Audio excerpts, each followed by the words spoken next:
তো আজকে আমরা দেখে এলাম প্রতিম ডি গুপ্তর ছবি রান্নাবাটি। আর তার জন্মদিনে সেটা হ্যাঁ, বড় আজকে ব্যাপার। তার জন্মদিনের দিন আমরা দেখলাম মানে উনি আগেও একটা সিনেমা তৈরি করেছিলেন, মাছের ঝোল, হ্যাঁ, এই জনরার ফুড ফিল্ম। Food film. সেটা আমি দেখিনি, ও দেখেছে। আমি দেখেছিলাম। তো কেমন লেগেছিল ওটা? ওটা তো মানে ওটা ওটা অপূর্ব, মানে ওটা তো ভালোই লেগেছিল। ওটা দেখে আমি একটা নতুন রান্নাও এক্সপেরিমেন্ট করেছিলাম। সেটা হচ্ছে গিয়ে কাতলা মাছ দিয়ে ওই কমলা কাতলা, কমলা কমলা লেবুর রস দিয়ে এক রকমের রেসিপি। এখানে ওরকম একটা স্পেশাল খাবার আছে। আর তুমি বলো তাহলে ফিল্মটা তোমার কেমন লাগলো, তুমি শুরু করো।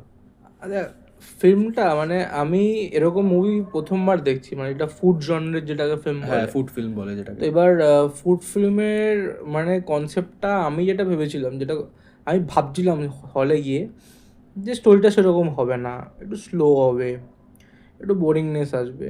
কিন্তু একটা ফ্রেমের জন্য না বোর হয়েছি। প্রত্যেকটা ভিজুয়ালস, মানে খাওয়ার যে ভিজুয়ালসগুলো ছিল, ওগুলো দেখলে পেটে নিজের খিদে পেয়ে যাচ্ছিল।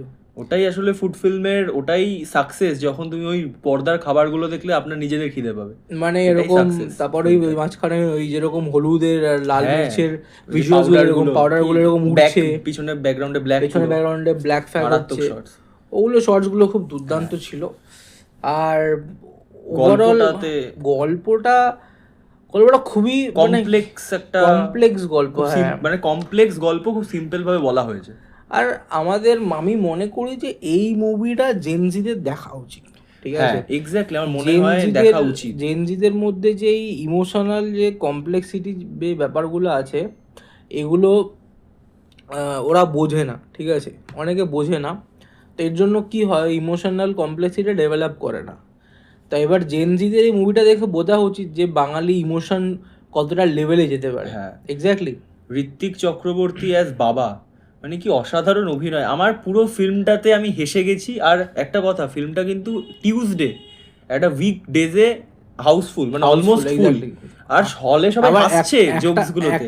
একটা হলে না, মানে সাউথ সিটিতে হাউসফুল দেখলাম, সিনেপলিস, অ্যাক্রোপলিস, লেক মল, হ্যাঁ, তো মানে এই 4-5টা হলে টিউসডেতে হাউসফুল। মানে বুঝে নাও। মানে আপনারা চিন্তা করতে পারছেন যে যেই সিনেমা, মানে রেগুলার হিন্দি ফিল্মস বলি, উইকডেজে ফুল যায় না, যেখানে একটা এরকম বাংলা ফিল্ম ফুল গেল, মানে অবিশ্বাস্যকর হ্যাঁ, ব্যাপার। আর হলে কিন্তু তোমার লোকরা ওই জোকস গুলোতে হল পুরো হাসছে, ইন্টারঅ্যাক্ট করছে। আর এটা কিন্তু আজকে একটা যেহেতু বলতে হবে। হলটা ফুল ছিল, আমরা গিয়ে ওই যখন কমেডি সিনসগুলো আসছিল, আর কমেডি লোক সিন খুব গুলো খুব ম্যাক্সিমাম এসছে এনজয় অনির্বাণ করছিল। চক্রবর্তীর থেকে। হ্যাঁ, খুব মানে একেন বাবু যাকে আমরা বলি, হ্যাঁ, ও খুব এনজয় করছিল সবাই, ঠিক আছে? সবাই হাসছে হলে। আর ম্যাক্সিমাম সব এজেড অডিয়েন্স আজকে বেশি ছিল। হ্যাঁ, তারা যে exactly। এনজয় করছে এটাই কিন্তু অনেক না, একটা রেয়ার আমি এটা ইভেন্ট। দেখলাম যে এজের অডিয়েন্স যে এরকম ভাবে হাসছে, হ্যাঁ, এনজয় করছে, সেটা খুব বড় ব্যাপার। এরকম সিনেমা আমি কখনো দেখিনি যে এজের অডিয়েন্স খুব এন্টারটেন হয়েছে। একমাত্র আমি হামিতে দেখেছিলাম, ওখানে ওরকম একটা এনভায়রনমেন্ট ছিল। আর তুইও কটা সিনেমা হয়তো জানিস, হ্যাঁ, যেগুলোতে এরকম, যেরকম হ্যাঁ, আমরা এরকম এনজয় করে। সিনিয়র সিটিজেনের এনজয়মেন্টটা খুব। ম্যাক্সিমাম উইন্ডোজের হ্যাঁ, সিনেমা এটা পাওয়া যায় যে সিনিয়র সিটিজেনরা এনজয় করে। উইন্ডোজ তো আজকাল অ্যাকশন থ্রিলারে শিফট করে গেছে। যাই হোক, ওটা আবার আলাদা টপিক। তো এখানে কিন্তু কাস্ট পারফরমেন্স অপূর্ব। মানে ঋত্বিক চক্রবর্তী তো বললামই, অনির্বাণ চক্রবর্তী তো রেঞ্জ, স্বার্থপরে ভিলেন করছে, এখানে একটা লাইট হার্টেড বন্ধু মানে support আমি করছে। দেখলাম যে মারাত্মক। অনির্বাণ যে সব কটা সিনেমাতেই যেই রোলে দিচ্ছে, লিড রোলে না দিলেও সাইড রোলে যেগুলো দিচ্ছে, ওগুলো তো অপূর্ব, মারাত্মক। ফাটিয়ে দিচ্ছে একদম। এখানে কিন্তু যতবার স্ক্রিনে এসছে আমরা হাসছি। হ্যাঁ, মানে উনি আসা মানেই আমরা একটা ধরে নিতে পারি হ্যাঁ, কমেডি, অ্যাপার্ট ফ্রম স্বার্থপর, ঠিক আছে? স্বার্থপরে তো স্বার্থপর গা জ্বলে যাবে একটা দেখলে। ভিলেনিক রোল ছিল, ভিলেনিক না, না, ভিলেন ওর একটা আলাদা ব্যাকগ্রাউন্ড ছিল। যাই হোক, হ্যাঁ। ওটা অন্য টপিক। তো আমরা টপিকে ফিরে আসি। আমাদের এই ফিল্মটা মানে এমন একটা ফিল্ম যেটা দেখে মুড রিফ্রেশ হয়ে গেছে। মন ভালো হয়ে গেল সিনেমাটা দেখে। মানে আমি গেছিলাম একটু মানে একটু পলিউশনের মধ্যে, একটু মানে কলেজ করে যখন গেছিলাম, একটু টায়ার্ড ফায়ার্ড ছিলাম, একটু মুভিটা দেখে আর আলাদা লেভেলের এক্সাইটমেন্ট ঢুকে গেল। আর ক্লাইম্যাক্সের পর মনে হলো একটা নতুন আমি একটা ভাব আসছে, খুব রিফ্রেশিং। খুব রিফ্রেশিং। এক্স্যাক্টলি। বেসিক্যালি মুভিতে কমেডি পুলের জন্য ছিলেন অনির্বাণ চক্রবর্তী তো রয়েছে, আর যে সায়নও একটা স্পেশাল অ্যাপিয়ারেন্সে ছিল।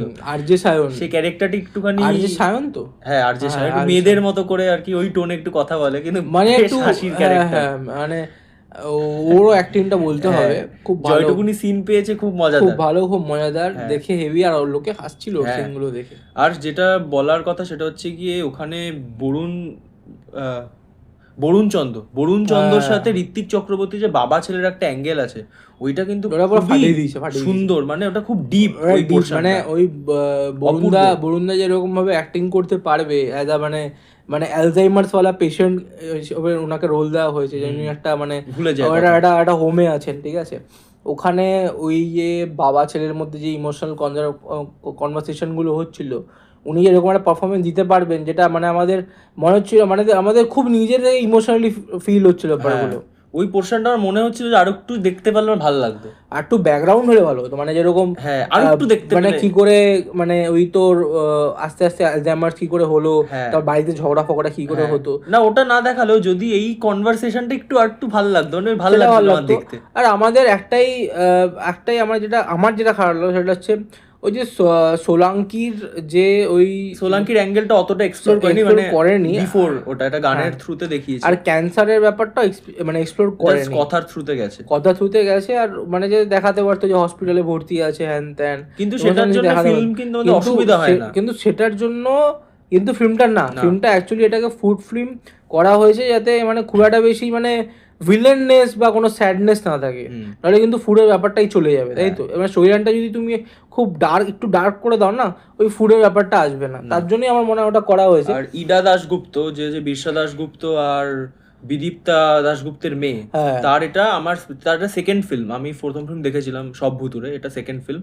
তো তার অভিনয়ও কিন্তু খুবই সুন্দর, জেনজি গার্ল, এক্স্যাক্টলি। মানে খুবই রুড ক্যারেক্টারটা পরবর্তীতে সে কি করে মানে তার পুরো বাবার Gen Z girl। Soft corner develop হচ্ছে, মানে রিলেশনশিপটা কিন্তু খুব কমপ্লেক্স দেখিয়েছে, যে মা মারা যাওয়ার পর মেয়ে তার বাবার সাথে সেই কানেকশনটা ফিল করছে না, পুরো জেনজি। আমি মনে করি এটা হ্যাঁ। পুরো জেনজি ইভেন্ট, ঠিক আছে। যেটা স্বাভাবিক রিয়েলিটিতে হয়ে থাকে, সেটাই দেখানো হচ্ছে। হ্যাঁ, এক্স্যাক্টলি। আর আপনারা এটাকে দেখে মানে মনে করবেন যে বা এটা তো আমার পাশের বাড়ির ঘটনা। হ্যাঁ।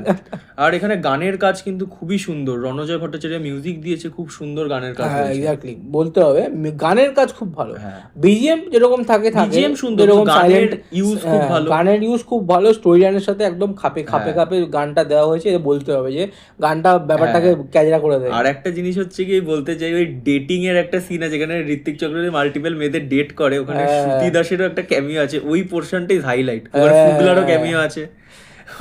ফুগলা ওটা ইরিটেটিং বাচ্চা, ওটা না যা লাগবে। ফুগলার এমনটা সেটা ছিল কি ইরিটেটিং বাচ্চাদের যেভাবে ট্রিট করতে হয় দেখিয়ে দিয়েছে। ঋত্বিক চক্রবর্তী দেখিয়ে দিয়েছে কি করে এরকম বাচ্চাদের ট্রিট করতে হয়। আর একটা ছোট টোটারায় চৌধুরীরও কামিও আছে, তাই নাকি? ও হ্যাঁ, লাস্টে। ও হ্যাঁ লাস্টে ওইটা ওই মানে সোহিনী সরকারের পোর্শনটাও কিন্তু খুব সুন্দর। সোহিনী সরকারের ব্যাকগ্রাউন্ডটা যখন দেখিয়েছে, ও খুব সুন্দর। দেখিয়েছে যে ওর প্রিভিয়াস হাজবেন্ড, হ্যাঁ। ওর কি ওরা করে spoiler কি হয়ে করে, যাবে। হ্যাঁ ওটা স্পয়লার বলছি না খুব একটা, কিন্তু যাই হোক ওই হাজবেন্ডের কিন্তু আমি রোলটা খুব ভালো এক্সপেক্ট হবে। করিনি সোহিনী সরকারের একটা ব্যাকগ্রাউন্ড ওরকম থাকবে, আমিও এক্সপেক্ট করিনি, ওটা আমার জন্য সারপ্রাইজ এলিমেন্ট ছিল। আমি এক্সপেক্ট করেছিলাম যে সোলাঙ্কির কিছু থাকবে, কিন্তু সোলাঙ্কি ছিল না, না। ওর রোলে সোহিনী সরকার। না, সোলাঙ্কিরটা ঠিক আছে, যতটুকুনি ছোট, মুভিটা কিন্তু খুব ক্রিস্প, হ্যাঁ, মানে একটু বোর করে না, বোর করে না, আর আপনি ঘন্টার বুঝতে cinema। পারবেন না যে কখন ইন্টারভেল চলে আসলো, ঠিক আছে। আর এন্ডিংটা খুবই সুন্দর, মানে মন ছুঁয়ে মন গেছে। ছুঁয়ে গেছে, মানে আর কমেডি তো ভরপুর। এন্ডিংটা বলবো যে মন ছুঁয়ে গেছে। আপনারা একটা বিহাইন্ড দ্য সিনও দেখতে পাবেন, হ্যাঁ, ওখানে আজকে আবার একটা নতুন রেসিপি দেখলাম, লুচির পায়েস, যেটা আমরা ট্রাই করতে চলেছি। হ্যাঁ। ডিসেম্বরে আমি বানাবো কাবাব আর ও বানাবে লুচির লুচির পায়েস। ট্রাই করতে হবে। হ্যাঁ, তাহলে এই মুভিটাকে কত রেটিং দেওয়া যায়? মুভিটা আমার জন্য 9.5 আউট অফ 10। আমি এই মুভিটাকে 9 দেবো আউট অফ 10। খুবই দুর্দান্ত, অপূর্ব সিনেমা, এটা হলে গিয়ে দেখুন আপনারা সবাই, এটা আপনি রিগ্রেট করবেন আর না। আমাদের ভাগ্য এত ভালো, কি বলবো, আমরা যবে থেকে মুভি রিভিউ করি তারপর থেকে সব ভালো মুভি দেখছি, একটাও আমরা খারাপ মুভি দেখিনি, মানে অ্যাপার্ট ফ্রম তাজ স্টোরি আমরা বলতে পারি একটাও তাজ স্টোরি আমরা ইচ্ছা করে গেছিলাম, এক্স্যাক্টলি ব্রেন রটের জন্য, যে কতটা কিস্তি খাওয়া যায় দেখি। তো আমরা একটাও খারাপ ফিল্ম দেখতে পাইনি, মানে না, এটা সত্যি, এটা খুব মানে ভাগ্যবানের ব্যাপার, ঠিক আছে। মানে এটা খুবই সুন্দর ফিল্ম, আপনারা হলে গিয়ে দেখুন, আপনারা রিগ্রেট হবেন না, সাপোর্ট করুন, যে আমরা কি দেখলাম ওরকম না। আর চ্যাপ্টার লাস্টের টাইটেল কার্ডে চ্যাপ্টার 1, হ্যাঁ চ্যাপ্টার 1। আমি পরবর্তীতে কি হতে পারে আমি জানি না, আমার মনে হচ্ছে যে এই গল্পটাই এগোবে, পিতৃরা বলছে অন্য আরেকটা স্টোরি লাইন হবে, একটা স্টোরি হতে পারে, দেখা যায়। হ্যাঁ দেখা কিন্তু যায়। ফুড ফিল্ম একটা অন্যরকম জনরা বাংলায় হচ্ছে কাজ, আমাদের সাপোর্ট করা উচিত আমার মনে হয়। এক্স্যাক্টলি। তাহলে বন্ধুরা আসি আজকের মতো, আবার দেখা হবে পরের এপিসোড। হ্যাঁ, রান্নাবাটি দেখুন আপনারা সবাই হলে গিয়ে। টাটা। টাটা।